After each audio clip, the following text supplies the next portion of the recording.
He's got no clue what's happening next. The blind wizard stumbles through each quest. Magic's wild, memories hazy, but trust the vibe even if it's crazy. He's got a friend, she's small but wise. The prediction princess, the theories will arise. No spoilers, just fate. Let the story unfold. Blind reactions with a heart of gold. Hello YouTube, it's the Blind Wizard here, and look at that. DanDaDan Season 2, Episode 12. We've reached the finale! The season finale, and you know what that means. For anyone that's not familiar with this on the channel, when we reach a season finale, no matter what show it is, we always do a finale discussion, which covers the whole season.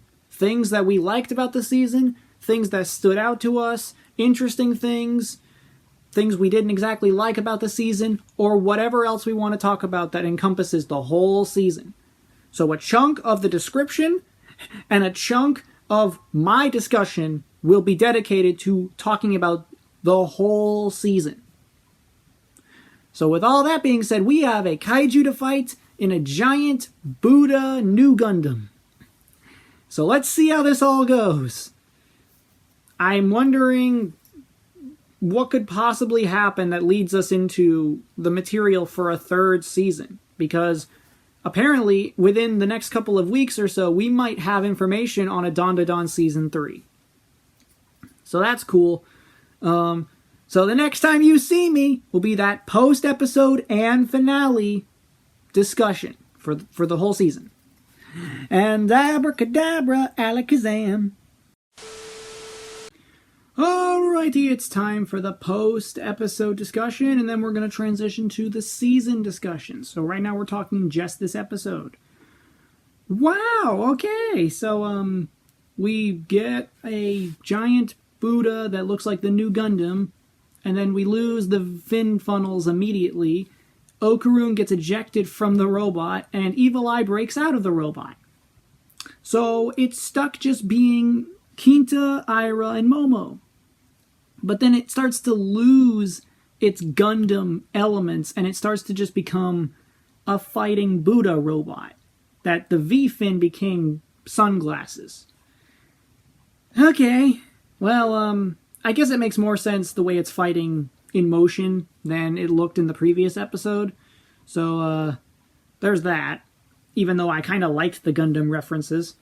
You got, Kinta was like, I'll use the nano skin to just visualize myself controlling the robot, and it worked to a degree. And most of the episode is just laying the hurt on the kaiju in a giant robot battle. Thought it was awesome. And then, of course, we learned that the robot can also use Momo's powers and Aira's powers. So that was cool. And then, of course, the kaiju shrinks back to its tiny size. And then the domain that the aliens usually cause when they attack disappears. So they have to get the robot out of plain sight. So it turns into a UFO and they fly it back to where Momo's house should be. Meanwhile, Okarun has to change Evil Eye back to Gigi, and then they carry the kaiju back to their house. But before we get any farther into that story, the fact that we got Kinta's backstory was really good. And it was kind of what I was expecting to be, you know? He likes robots and mecha and model kits, the building of them, and people mocked him for it. And this is why I hate the way high school is depicted in fiction.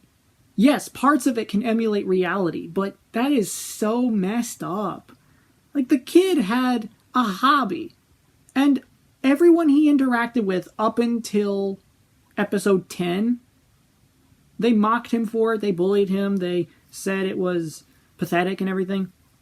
And maybe that's why Kinta has trouble communicating with other people in the first place, and the fact that he judges people prematurely based on stereotypes.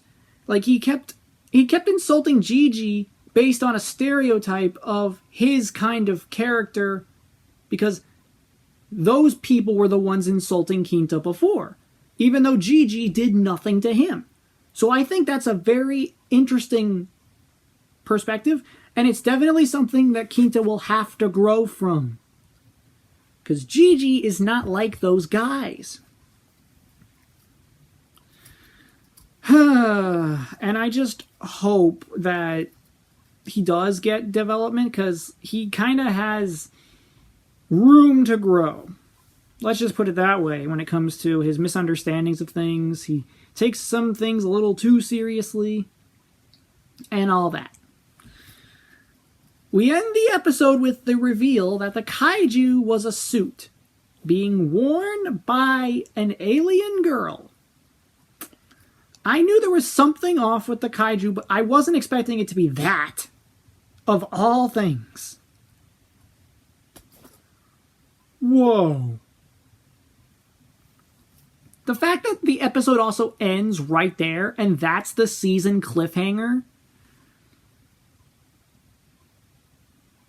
I hate cliffhangers. Who are you? Who is this girl? Don't answer that question in the comments. Don't. Because after this goes up, the ref will be reading the DanDaDan manga. So we'll find out eventually. We'll find out eventually, especially if season 3 is on the horizon. But if you want to, I mean, I'm not stopping you from commenting. There's nothing stopping you. If you want to write stuff, go right ahead. So this brings us now to the season discussion. Whew, this was a fun season, man. To go from having to fight a worm, that's right, remember that? We had to fight a giant worm. To fighting those, well, what even are they? Cryptids? Monsters that disguise themselves as ugly humans, sacrificing children? We still have to deal with them. They ran away. To dealing with the evil eye for episodes on end. We got the cool band episode, the Hayashi Dragon Force. That was cool.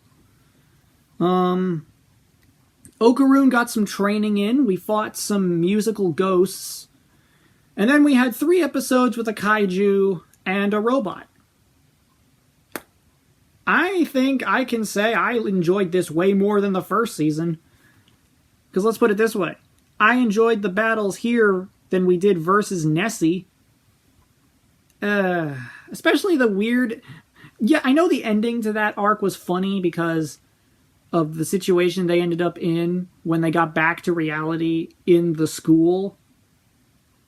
But, I think I'm grateful that we now have the Evil Eye as a character, Kinta as a character, and whoever this new alien girl is.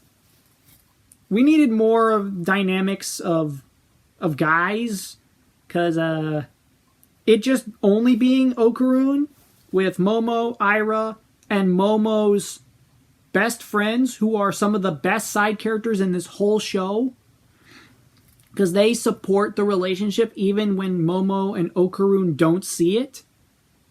That's awesome.